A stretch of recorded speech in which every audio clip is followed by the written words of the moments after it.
আমার নতুন একটি ব্লগে তোমাদের অনেক অনেক স্বাগত। আশা করি খুব ভালো আছো, আমরাও ভালো আছি। আর সব অসুখ বিসুখ ঠিকঠাক হয়ে গেছে। আর এখন রান্না কমপ্লিট করেছি, করে আমাদের যে পুরনো ঘরটা ছিল সেটা ঝাড়টার দিয়ে নিলাম। কারণ ভাড়া আসবে, ওরা সব কিছু কিছু জিনিস রেখে গেছে। তো রং টং করা মানে কমপ্লিট ছিল না। আর বাথরুমের কাজটা বাকি ছিল বলে ওরা আসতে পারেনি। তার জন্য এ মাসের 27 তারিখ 28 তারিখ নাগাদ মানে থাকবে আর কি পার্মানেন্টলি। আর রান্না করে তারপরে ফুলের টবগুলো লাগালাম কিছুটা।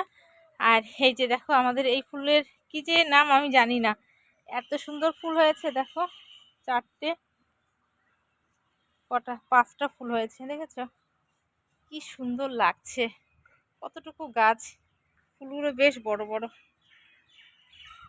তো যাই হোক, এখন মেয়ের জুতোটা ধুয়ে এখানে মেলে দিলাম, এই যে রোদ্দুরে মেলে দিলাম। এখানে মানে এত নোংরা করে ফেলে, যেখানে সেখানে এখন বসে পড়ে। তো ধুয়ে ফেললাম এর জুতোটা, আর এখন স্নানটা করে নেব। প্রচণ্ড রোদ উঠেছে। আর আজকে ব্লগটি দেখতে থাকো। আজকে এক জায়গায় যাব ঘুরতে, কারণ আমাদের কথা ছিল ছেলের পরীক্ষা হওয়ার পরে আমরা পুরী ঘুরতে যাব, কিন্তু টিকিট কনফার্ম হয়নি, এর জন্য আমরা যেতে পারিনি। টিকিট যদি কনফার্ম না হয় তাহলে এই বাচ্চা কাচ্চা নিয়ে কী করে যাব। তো এর জন্য যাওয়া হলো না। তো স্কুল তো শুরু হয়ে গেছে, আর আজকে ঈদের ছুটি।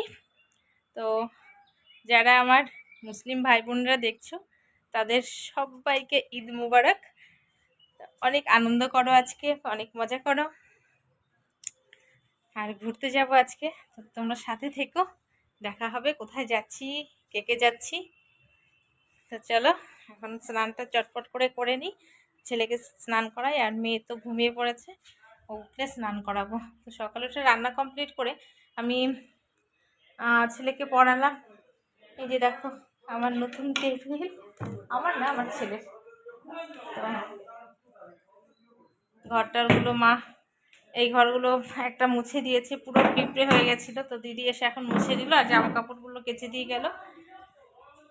আর এই যে দেখো এগুলো সব বেডিং পত্র, এগুলো কিসের বলো তো?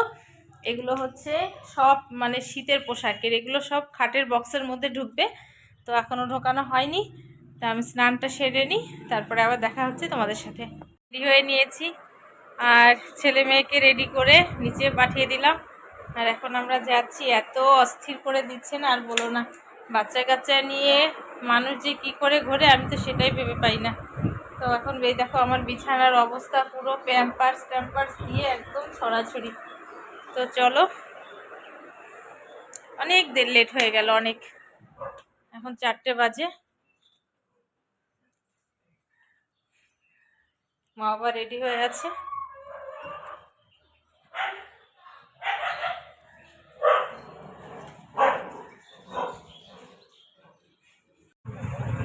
ওর জন্য আমাকে বলছিলি যে চকলেট খাও।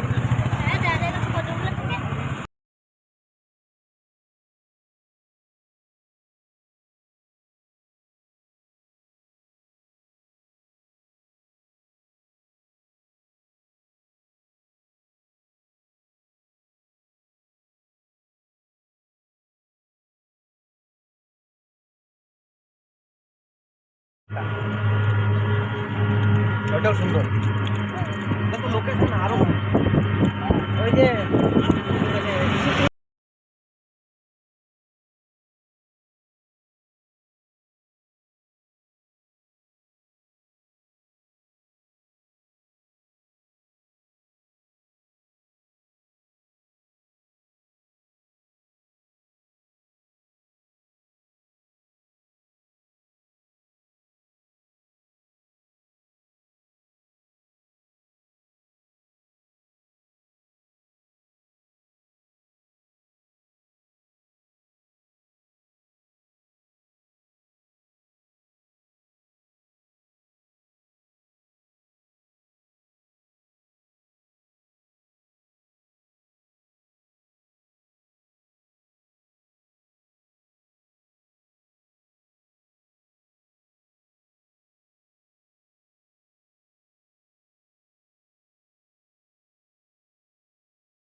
অন্যটা পাড়ায় আছে না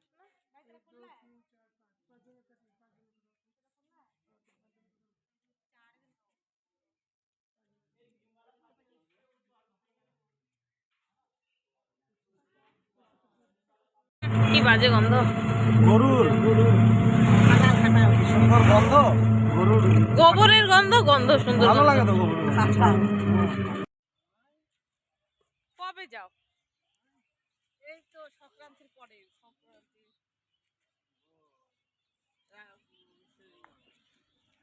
গেল বছরকে নিয়ে গেছিলাম, রিমাকে গেছিলাম, রিমার আমি হঠাৎ মনে হলো যাবো এবার। কবে দেখো ডেট? ওই কত দূর হয় না বান্ডিছার?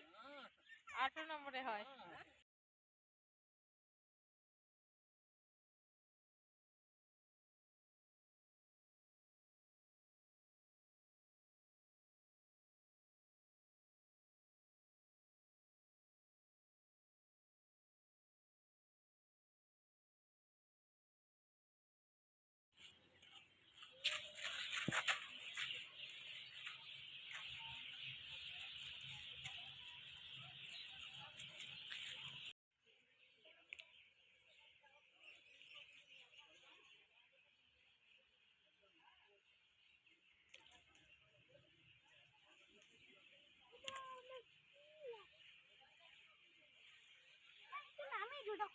না, স্লিপেটে পড়ে যাবা পুরো পিছলা।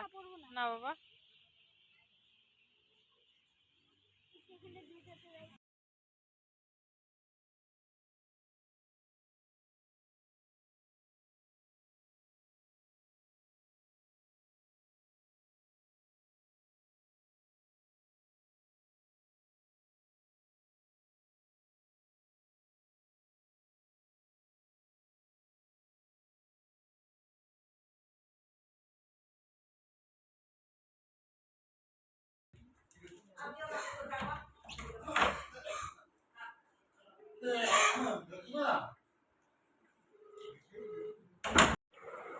তো শুভরাত্রি বন্ধুরা। এসছি অনেকক্ষণ হয়েছে, এসেই মেয়ে তো ঘুমোয়নি, সেই সকালে ঘুমিয়েছিল, তারপরে ওকে এসে খাইয়ে ঘুম পাড়িয়েছিলাম। ভেবেছিলাম যে আর উঠবে না, তোমাদের সাথে একটু কথা বলবো, কোথায় গিয়েছি কি ব্যাপার। এবার উঠে গেছে ছেলেকে, তারপর ও টিউশনি থেকে এলো ছেলে, ওকে পড়ালাম। আর মেয়েকে ওর ঠাম্মি দাদার কাছে দিয়ে এসছি, এত কান্না করছে যে ওকে নিয়েই ও দাদাভাইকে পড়াতে হলো, উপায় নেই। এখন আবার খাইয়ে দিলাম। এই দেখো পাকু বুড়িটা কি করছে, এই যে দেখো। তো গেছিলাম আজকে হচ্ছে বৌদ্ধ মন্দিরে। আমাদের এখানে এটা খুবই মানে যখন এটা তৈরি হচ্ছিল তখন বোধহয় একবার গিয়েছিলাম, ঠিক আমার মনে নেই, সেরকমভাবে তখন বানানো হয়েছিল না। তো আজকে গিয়েছি। আজকে আমার হাজব্যান্ডের হচ্ছে বৃহস্পতিবার আধা টাইম দোকান বন্ধ থাকবে, মানে 2টোর দিকে চলে এসেছিল। এবার আরেকটা কাস্টমার এসছে, মানে দোকানে না গেলেই নয়, তো কাস্টমারটাকে নিয়ে আবার দোকানে গেছে, আস্তে আস্তে 3:15 বেজে গেছে। এবার কি করব, বেরোতে বেরোতে 4:10-15 বেরিয়েছি। তো আমরা টোটো করে গেছি, গিয়ে দেখি গেট বন্ধ হয়ে গেছে। মানে রাস্তায় যেতে যেতে সবাই যারা আসছিল দেখে তারা বলছিল যে গেট বন্ধ হয়ে গেছে, আর ঢোকা যাবে না ভেতরে। যাই হোক, তবুও গিয়েছি, গিয়ে সামনে একটু ঘোরাফেরা করলাম, তোমরা দেখলে যে একটু ঘোরাফেরা করেছি। আর তারপরে এসে একটা ধাবাতে খাওয়া দাওয়া করেছি। মাদের জন্য মিষ্টি নিয়ে গিয়েছিল বাজার থেকে ধাবাতে, আর হচ্ছে নান মারা খেলো, আর আমরা খেলাম ফ্রাইড রাইস আর হচ্ছে মাটন কষা। আর বর খেলো নান, আমার ছেলে খেলো হচ্ছে কি বলে এটা, থুপ্পা খেলো। যাই হোক, দিনটা মোটামুটি ভালোই কেটেছে। তো সবাইকে অনেক অনেক অনেক ধন্যবাদ আমার ভিডিওগুলো দেখার জন্য আর সাবস্ক্রাইব করে আমার পাশে থাকার জন্য। সত্যি বলতে অনেক কষ্ট করে ভিডিও করি। তো যাই হোক, আজকের মতো এ পর্যন্তই, দেখা হবে নতুন একটি ব্লগে। তোমরা ভালো থেকো, সুস্থ থেকো। আর এভাবেই পাশে থেকো।